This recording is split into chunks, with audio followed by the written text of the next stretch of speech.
ser tocado pela palavra de Deus que edifica a nossa vida. Provérbios capítulo 15, versículo 27. Eu convido os irmãos a se colocarem em pé para que possamos ler esse texto. Nós estamos estudando uma revista que o título é Buscando a Santificação. Nós possamos sempre crescer em santidade, buscar a santificação. E esse texto que nós estaremos lendo é um texto básico aí da lição, e nós estaremos tirando a nossa mensagem nesse texto, a nossa pastoral. Provérbios 15, 27. Todos juntos? O que é ávido por lucro desonesto transtorna a sua casa, mas o que odeia o suborno, esse viverá. Vamos repetir? O que é ávido por lucro desonesto transtorna a sua casa, mas o que odeia o suborno, esse viverá. Oremos. Pai querido, fale conosco, Deus, por meio da Tua palavra, que a Tua palavra possa encontrar guarida em nossos corações e que possamos viver, ó Deus, para o louvor da Tua glória. Fale conosco, ó Deus, queremos, ó Deus, entender a Tua vontade e andar, ó Deus, em santidade, que possamos, ó Deus, ter um coração honesto, um coração, ó Deus, que odeia o suborno, odeia a propina, ó Deus, odeia a corrupção. Santifica a nossa vida, Senhor, para o louvor da Tua glória. Em o nome de Jesus, para a glória de Jesus. Amém. Poder sentar, meus irmãos. A lei do levar vantagem em tudo está em moda. E nós sempre falando da lei de Gerson, né? Aí eu fui ouvir o que é a lei de Gerson. Um jogador, né, que ganhou o título mundial na década de 1970, chamado Gerson. Depois que ele se aposentou, ele fez uma propaganda de cigarro. Não combina muito bem, né? Atleta com cigarro. E ele, então, fez uma propaganda do cigarro Vila Rica, falou assim, olha, é gostoso, é cheiroso. E faça como eu, Gerson, né, que gosto de levar vantagem em tudo. Aí ficou essa frase, a lei de Gerson, levar vantagem em tudo. Vivemos a cultura da exploração, a malversação do dinheiro público. O governo federal, por exemplo, criou um programa para quem passa fome. No entanto, as ONGs contratadas por 5,6 milhões não entregaram as quentinhas para quem passa fome. Será que tem aí gente explorando a pobreza ou apenas é uma impressão? Muitas pessoas acham que o mundo é dos espertos. E essas pessoas gostam de passar os outros para trás para se enriquecerem rapidamente, ganharam dinheiro fácil. Exemplo, o fazendeiro que colocava água no leite para aumentar a produção e o lucro. Né? Esse fazendeiro dividia lá o terreno com o meu pai. Né? Aí o dia que ele foi levar o leite dele, né, e derramar o leite assim, aí saiu um lambari lá no meio do leite. Porque ele misturava a água no leite. Adulterar a quilometragem para valorizar os carros usados, isto é crime, né? É o estelionato, é o artigo 171, né, do Código Penal, obter para si ou para outro vantagem lícita em prejuízo alheio. Entretanto, meus irmãos, o que é adquirido de maneira ilícita desemboca em vergonha e morte, pois todo sucesso fruto de desonestidade é uma desgraça, é uma ruína.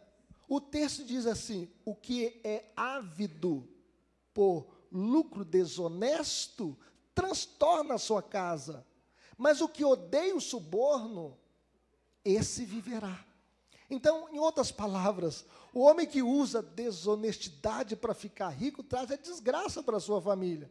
Mas quem é honesto e não aceita o suborno, esse viverá. A grande ideia dessa passagem, meus irmãos, é que a desonestidade é o caminho da morte, mas a honestidade é o caminho para a vida. Dessa forma, nós devemos combater a desonestidade por várias razões. Primeiro, porque a desonestidade revela a ganância do nosso coração. O texto vai ser o que é ávido por lucro desonesto. O ávido aqui é aquele que tem fome, aquele que tem sede, aquele que tem um desejo.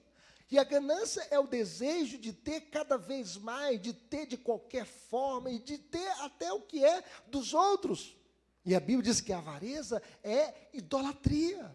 A Bíblia diz o seguinte: fazei, pois, morrer a vossa natureza terrena, prostituição, impureza, paixão lascívia, desejo maligno e avareza, que é idolatria. Porque por essas coisas é que vem a ira de Deus sobre os filhos da desobediência. Segundo Lutero, um grande reformador do século XVI, ele chega a dizer que o Deus de um homem é aquele que ele ama. E às vezes nós temos muitos ídolos no nosso coração, amando aquilo que Deus odeia. O coração dos nossos problemas não é o dinheiro. O coração dos nossos problemas é o amor ao dinheiro. Não é pecado ter dinheiro no bolso, não é pecado ser rico. O pecado é ter o dinheiro como dono do nosso coração. Ser ávido por lucro desonesto. Por amor ao dinheiro, muitas pessoas se casam e se divorciam, corrompem, são corrompidas, torcem a lei e pervertem o direito, roubam, sequestram, matam e até abandonam a fé. Que tristeza! Abandonar o maior tesouro da vida. A Bíblia diz, por amor, porque o amor do dinheiro é raiz de todos os males, e alguns dessa cobiça se desviaram da fé, e assim mesmo se atormentaram com muitas dores. Com muitas dores. E se desviaram da fé aqui, da fé genuína, abandonaram a Cristo, abandonaram a igreja, abandonaram os valores cristãos, abandonaram a verdade, por causa do amor ao dinheiro. Mas em segundo lugar, meus irmãos, por que nós devemos combater, né, a desonestidade? Porque a desonestidade desembocará em ruína. O texto faz o que é ávido por lucro desonesto transtorna a sua casa. Vamos dizer isso comigo? O que é ávido por lucro desonesto transtorna a sua casa.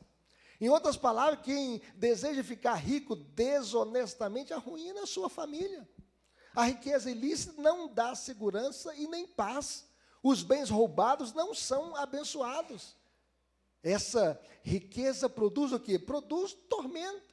Essa fortuna desemboca em vergonha e morte. Todos nós temos a cena daquele apartamento com as malas ali, com as malas do dinheiro da propina, da corrupção, 55 milhões de reais. Naquelas malas, fruto da corrupção, lucro desonesto, dinheiro público sendo mal utilizado e desviado da saúde, da educação, do saneamento básico. O lucro desonesto sempre traz complicações com Deus, com a polícia, com a justiça, com o próximo e consigo mesmo. Eu lembro uma história de um menino que com 9 anos de idade, ele roubou um botijão de gás e levou para casa aquele botijão de gás, fruto do seu roubo. A mãe olhou para o menino e falou assim: ah, menino, o que vale esse botijão de gás? Não tem fogão. Aí ele roubou o fogão. A mãe aceitou o gás e o fogão dentro da casa. E o menino passou a ser um ladrãozinho naquela cidade. E foi sempre cometendo os furtos, até que ele ficou preso. E aí, na saidinha de final de ano, ele fugiu. Foi para uma cidade maior. E aí, na cidade maior, ele continuou furtando. Entrou numa casa. Entrou naquela casa, só que era um policial militar. E ele, então, foi alvejado e perdeu a sua vida roubando, defraudando. O lucro desonesto sempre traz complicações e até mesmo o fim da vida. Em terceiro lugar, meus irmãos, por que nós devemos ser contra a desonestidade? Porque a honestidade é o melhor caminho. É melhor ser honesto. O texto fala assim: mas o que odeia o suborno, esse viverá. O que é o suborno? É o dinheiro ou o bem que se oferece a alguém em troca de um favor ou lucro, negócio lucrativo, geralmente ilícito. A pessoa quer ter um lucro, né, subornando alguém. E exemplos, oferecer dinheiro a um funcionário do governo para garantir um contrato na empresa. Eu vi uma irmã falando, quando ela ouviu uma mensagem sobre a honestidade, ela falou assim: olha, eu tenho um arrependimento, porque eu trabalhava no setor de saúde, e a pessoa precisava de um exame, né, e comprovando que ele estava com a saúde plena para ser admitido naquela empresa. E eu e a minha colega falsificamos aquele documento. E ele tinha doença de Chagas. Ele não podia assumir aquela função, porque fazia parte de passar no teste, né, de admissão de saúde, e nós falsificamos.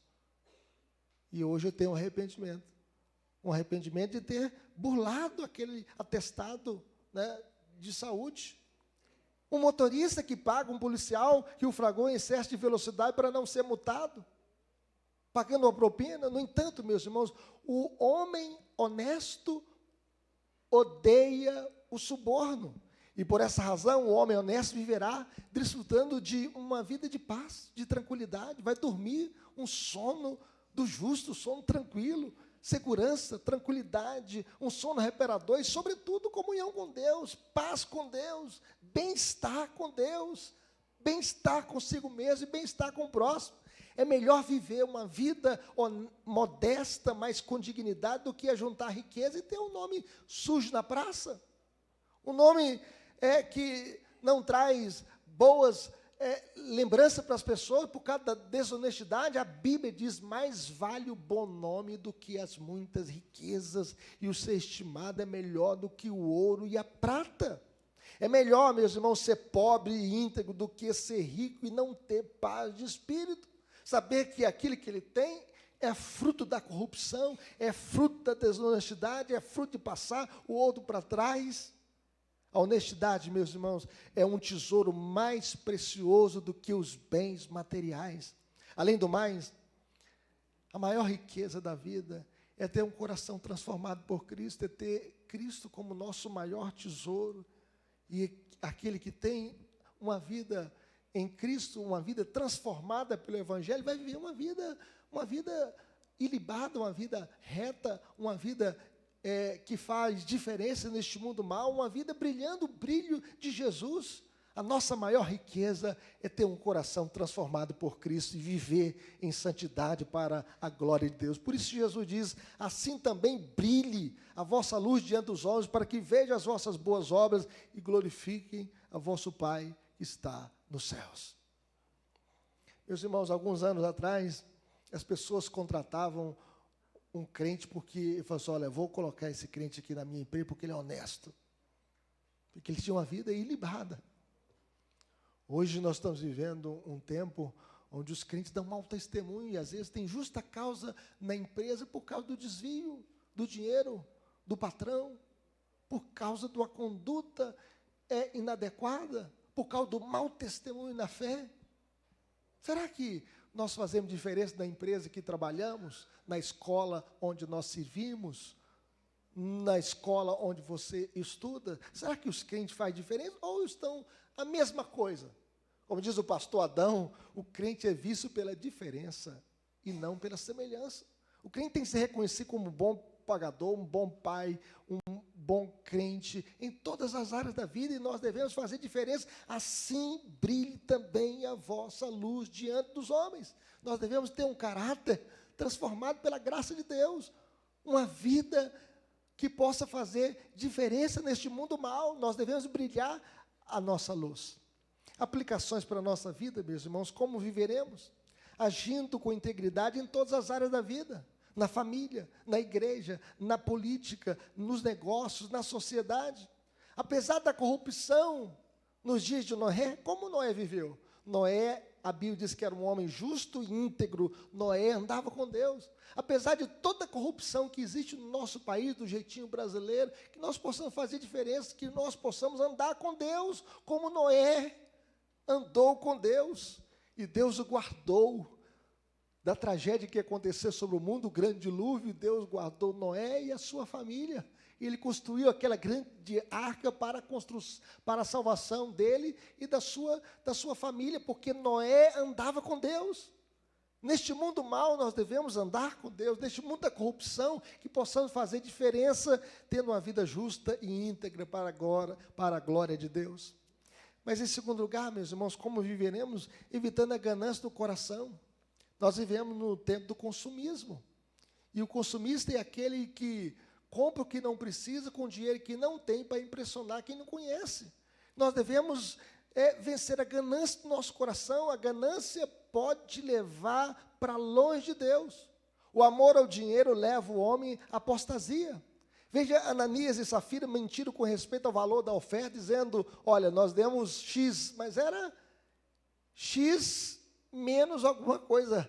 Ele deu só a metade, não deu tudo. Se ele quisesse ficar com tudo e falasse, olha, não dei nada, vendi o terreno e apliquei o dinheiro aqui no banco em Jerusalém, não dei nada. Mas ele falou, eu dei tudo. E era mentira. Ele queria impressionar a igreja. E por causa disso, Ananias e Safira morreram, né, às portas da igreja. Por causa da mentira. Judas Iscariotes andou com Jesus, viu os milagres de Jesus e traiu Jesus por causa de 30 moedas de prata. E depois, por remorso, ele tirou a própria vida. Ele diz, pequei traindo sangue inocente. Então ele se retirou e colocou uma corda no pescoço e tirou a sua própria vida, se lançando no abismo.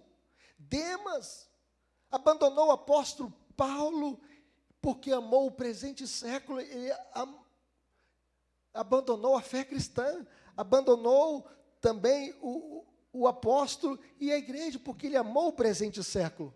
Cuidado com a ganância, a ganância mata. O amor ao dinheiro leva a pessoa a se desviar da fé e se angustiar com muitas dores. Com muitas dores. Jesus, meus irmãos, deve ser o nosso maior tesouro, que ele seja a pérola de grande valor na sua vida, na sua família, na sua casa. Jesus deve ser o nosso maior tesouro. Tenha o maior desejo na sua vida e servir a Cristo com os seus dons, com os seus talentos. Saiba de uma coisa, que Deus não vai deixar faltar nada para o seu povo. Como diz o salmista, fui moço e agora sou velho, porém jamais vi o justo desamparado, nem a sua descendência mendigar o pão. Ele que nos dá o ar que respiramos, o pão de cada dia, a saúde para trabalhar, a inteligência para empreender. É Ele. Mas finalmente, meus irmãos, como viveremos? Buscando sempre a honestidade. Esse é o caminho da vida. Uma vez que Deus tem prazer naquilo que é certo, naquilo que é bom, naquilo que é justo, Deus não tem prazer na desonestidade. A Bíblia diz o seguinte, balança enganosa é abominação para o Senhor, mas o peso justo é o seu prazer. Lembro da história, muitos anos atrás, fazendo um seminário, e ouvindo um pastor pregando, dizer que o pastor gostava de visitar os membros e perguntar as divisões do sermão dele, o tema, as divisões. E um dia ele visitou uma irmã e ele perguntou, olha, pastor, não lembro do primeiro ponto, do segundo ponto. Então, você não lembra da mensagem? Ele falou, não, pastor, eu lembro sim. Ela tinha um comércio, né? Então, ela tinha um peso para comprar e um peso para vender. Aí ela falou assim, agora eu só tenho um peso. O mais importante não é guardar os pontos da mensagem, é entronizar a mensagem no coração e mudar de vida. É ser honesto. Balança enganosa é abominação para o Senhor, mas o peso justo é o seu prazer. Seja sempre honesto. Jesus diz o seguinte, quem é fiel no pouco também é fiel no muito, e quem é injusto no pouco também é injusto no muito. Seja fiel nas grandes coisas e também nas pequenas coisas. Diga não às grandes e pequenas corrupções. Devemos dizer não às malas de dinheiro do Gedel, mas também às pequenas corrupções. Colar na prova. As crianças deveriam estar aqui, não é verdade? Você já colou? Colar na prova. Isso também é corrupção. Furar a fila.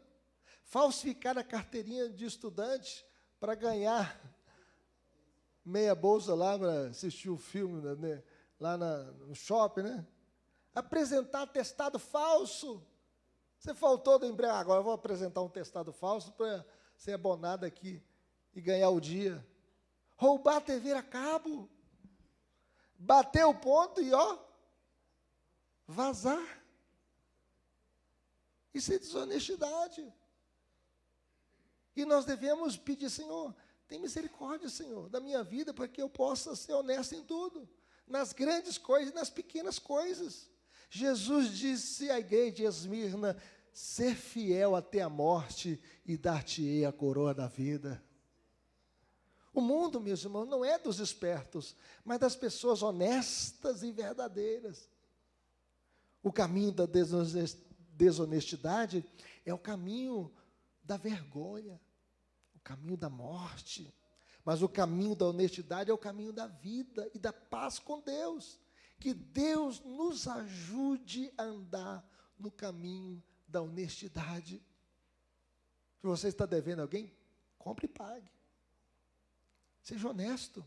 Seja honesto nas grandes coisas e nas pequenas coisas, para a glória de Deus e para o seu bem. No nome de Jesus. Amém? Vamos colocar em pé? Vamos falar com Deus?